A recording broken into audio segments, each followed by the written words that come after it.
The basic nature of the nature, as revealed in Buddhism, is universal dynamism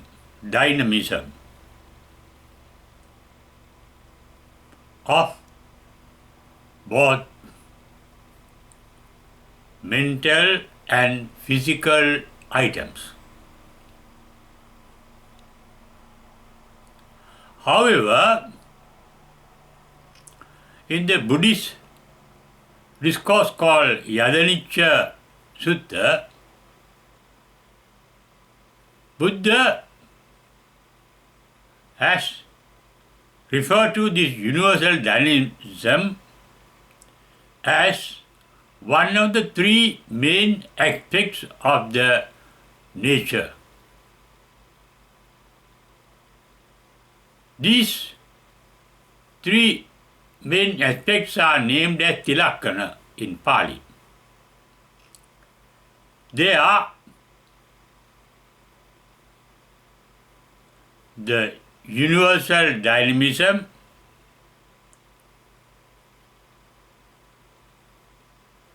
the resultant constant transformation, and the resultant impermanency of things and beings. Impermanency of all items in the universe. This reveals these three main aspects of the nature are interrelated and interdependent. According to modern science, the universal dynamism is nothing but the universal energy. According to science, energy is not a thing, but a constant activity, automatic activity of all items,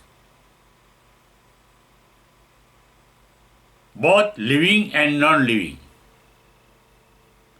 both mental and physical. That means all items are dynamic, so that there is a constant transformation of all items.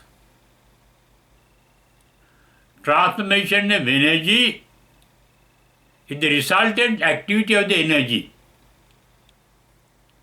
which is dynamic. Dynamism is the main activity of the universal energy. In fact, energy is not a thing, but a dynamism, which means a constant activity of things and beings. The result of this activity can be called the transformation of the universal energy, constant transformation. Dynamic means things are getting changed, all items are getting changed constantly, so that no item can retain a permanent identity. That means the impermanence of all items. Thus, the three main aspects of the universe can be called dynamism, transformation, and impermanency. Referred to in the Buddhist language as anicca, dukkha, and anatta. Anicca can be translated as dynamism. As I mentioned earlier, dynamism is nothing but the universal energy, because energy is not a thing but a constant activity. Constant activity means things are getting constantly transformed, one form into another form. Constant transformation. Referred to in Buddhism as dukkha. That there's a constant transformation means nothing can retain a permanent identity. It is this aspect of the nature that is referred to as anattata. There is nothing permanent in the universe. However, the theistic religions refer to an almighty creator God who is permanent. But no science can reveal this almighty being except the almighty power of the universal energy, which is instant, getting transformed instantly. Therefore, in Pali, in Sanskrit, it is revealed as Shana Bangura,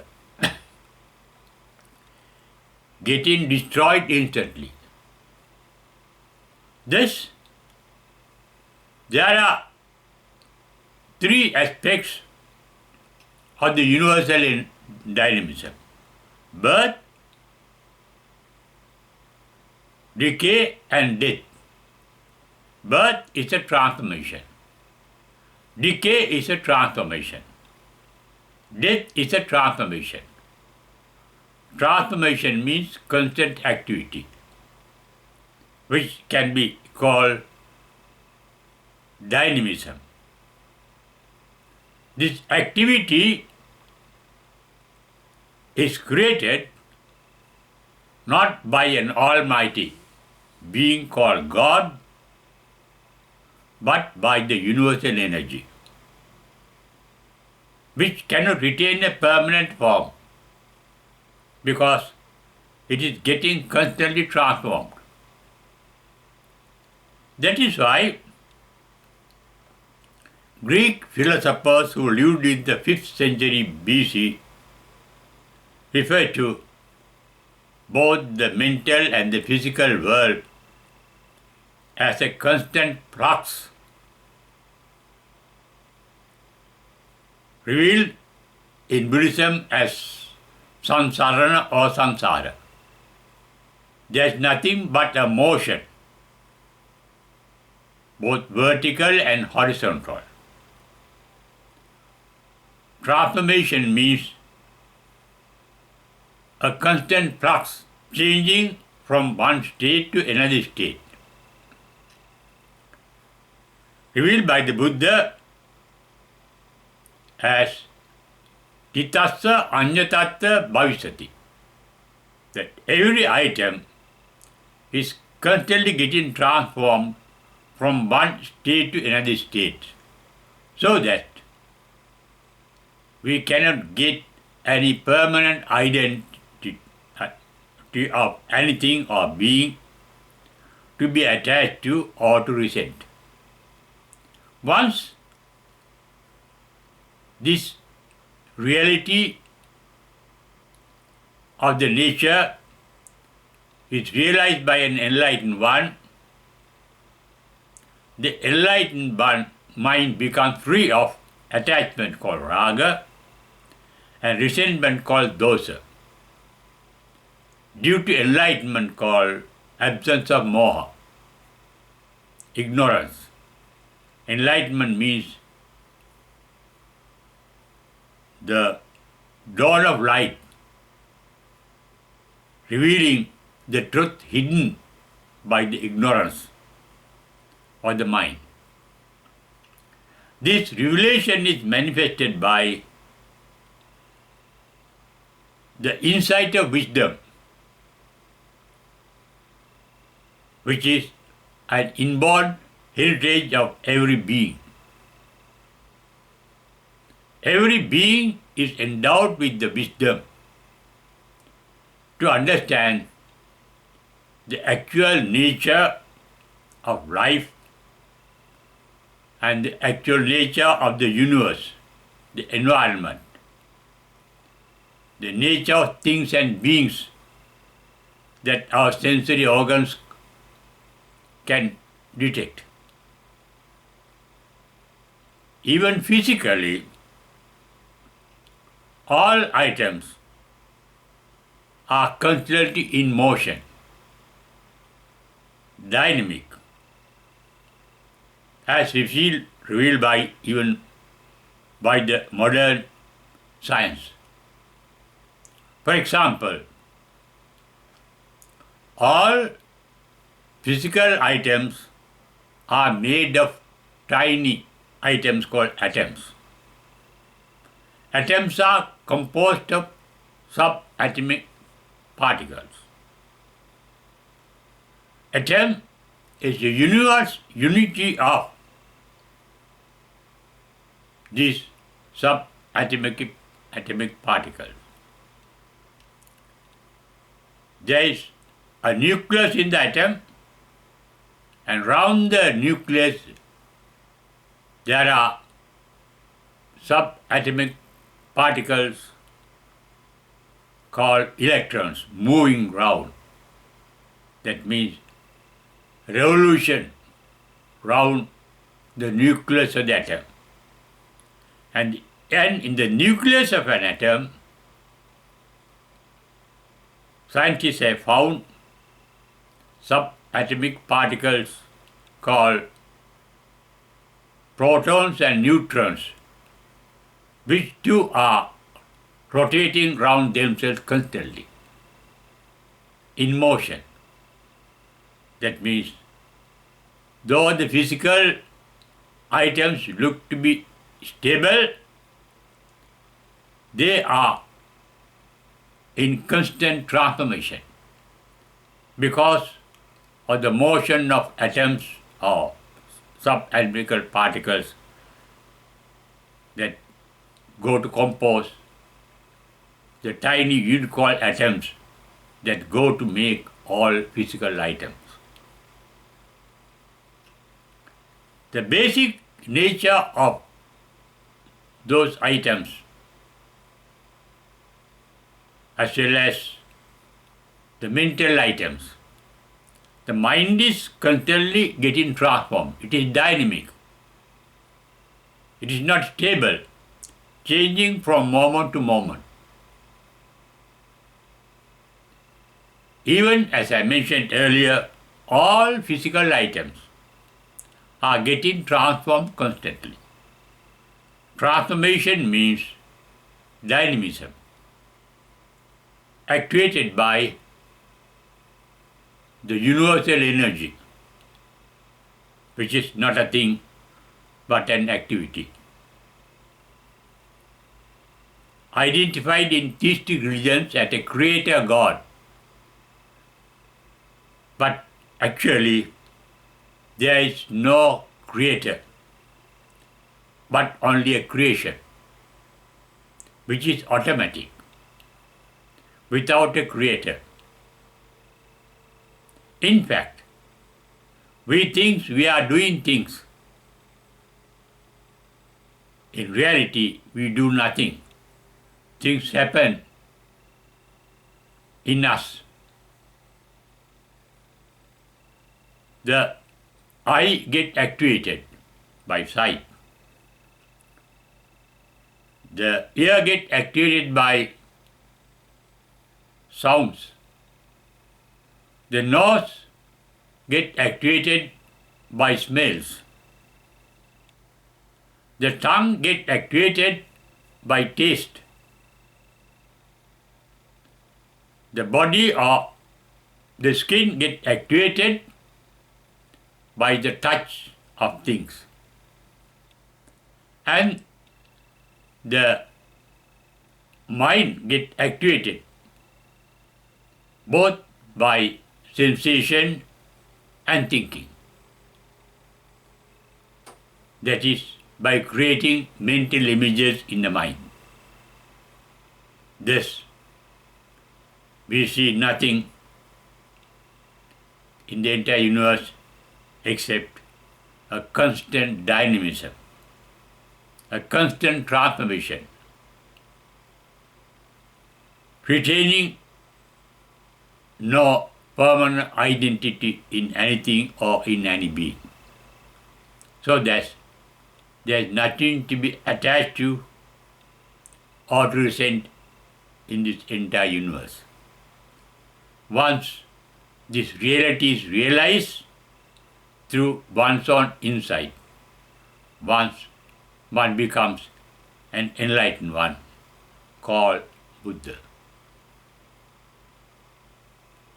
Buddhas are enlightened ones, and the Buddhists are those who are on the path to enlightenment.